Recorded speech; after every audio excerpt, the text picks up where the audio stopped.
Drive my car, and maybe I love you. Beep, beep, beep, beep, yeah. Doc 103.9 Auto Show with Chip Linus. Louis Herring from Louis Herring Toyota is back. Catch it every week at this time.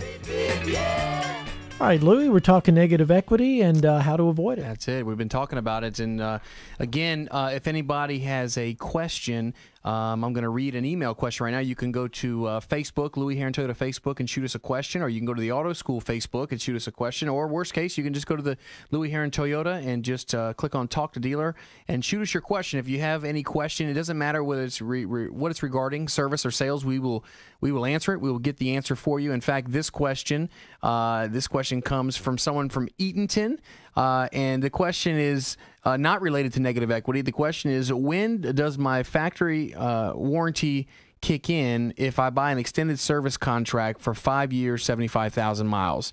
So when I look at that, I think what the question actually is when does the extended service contract actually take effect when you have a factory warranty still going on and they buy a service contract? So let me put all that together where it makes sense.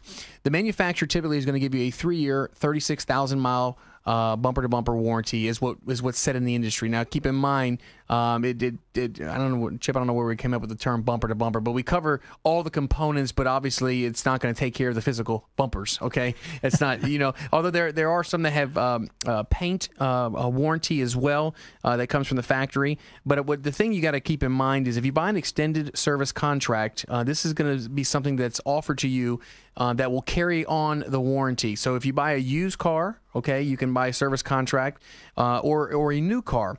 And typically, what you got to pay attention to is you got to pay attention to the fine print of the contract, and you can ask the business manager because you can actually get a warranty two different ways. If you're buying a 5-year warranty, in some cases, it will start from when the whole warranty time. So if you have a 3-year warranty, you're buying an additional 2 years and up to 75,000 miles. So again, and it's very important that you ask the business manager to really itemize that out for you. In most cases, like the warranties we sell, those to me are a little confusing and can be a little misleading. What you typically will buy is the warranty coverage. If you buy a 4-year, 48,000, it's 4 more years or 48,000 miles more of warranty.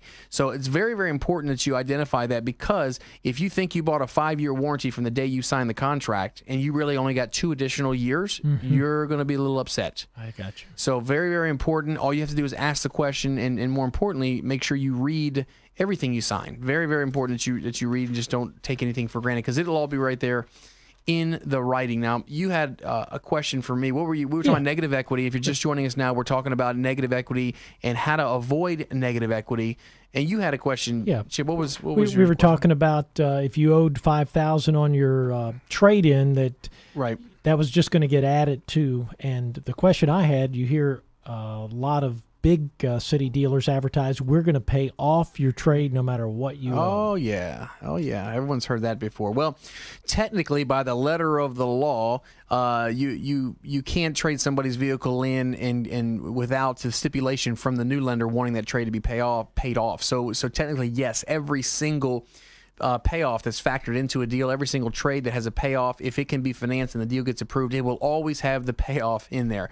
Here's where the gray comes in and what people need to really clue in. When they say we'll pay off your car no matter what you owe, the implication of that advertisement is that if you owe $20,000, we're going to give you $20,000.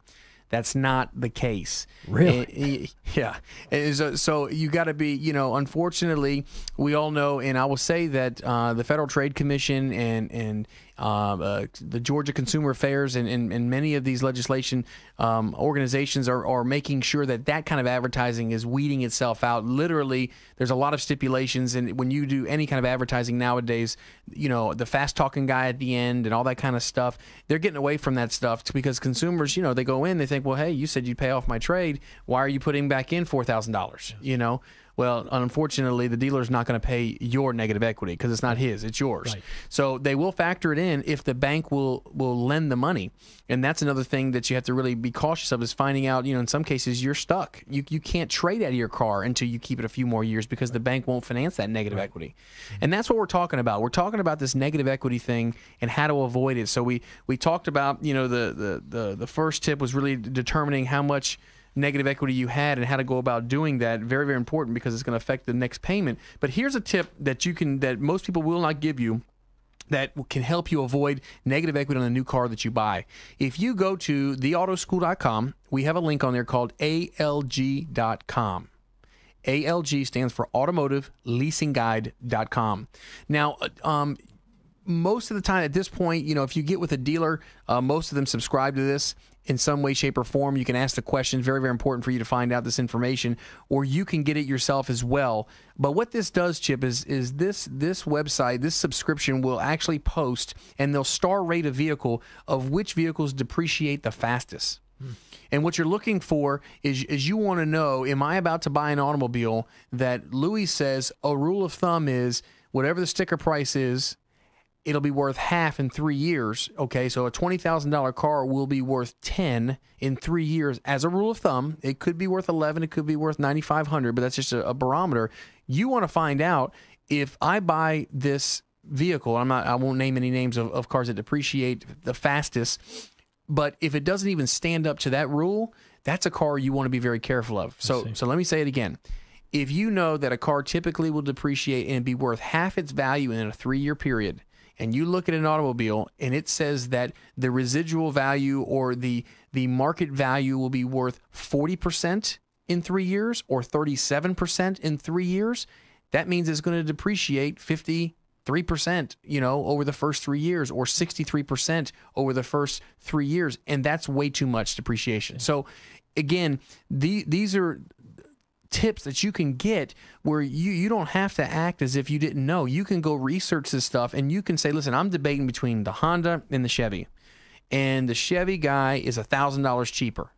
Okay, well, on the outside looking in, it looks like the Chevy may be a better deal for you. But if the Chevrolet versus the Honda is going to be worth $5,000 less in 3 years, and you trade, you've left $4,000 on the table. Gotcha. You may not recoup that money today, but when you trade it, you have a chance to get it back. Does that make sense? Yes, it does. So these are the things that you really need to, it takes just a matter of moments to research this stuff. It doesn't take long. You can go to theautoschool.com and get tons of tips, tons of links. The one link that I'm referring you to is ALG.com. Stands for Automotive Leasing Guide. It will tell you every car and how they depreciate. They'll rank them with a star rating, from 1-star rating all the way up to 5-star rating. You're going to catch a theme with a lot of these vehicles, whether they're imports or domestics, whether they're Highline, whether they're trucks, whether they're SUVs. You're going to get a real good indication, if you're in the market for a truck, which truck you need to buy. And again, you may get locked in and say, well, listen, the Ford is $4,000 cheaper than the Chevy. Well, the Chevy may be worth $3,000 more down the road. Mm-hmm. The Ford may be a better buy for you today, right, because it's still $1,000 that you're going to be better off if you trade. The other thing to consider is if you don't trade every 3-4 years, then you know what? The negative equity may not be that big of a deal to you. Right. So these are things that you get the choice to consider. So these are things that you need to really be researching before you go to the car lot to have a really good grasp on what you want to do as it relates to negative equity. All right. Very good, Louis. We got more coming up with the Auto Show. Chip Linus and Louis Herron from Louis Herron Toyota. The Auto Show every week at this time. More of your favorites coming up. And back with Louis in a few on Doc 103.9.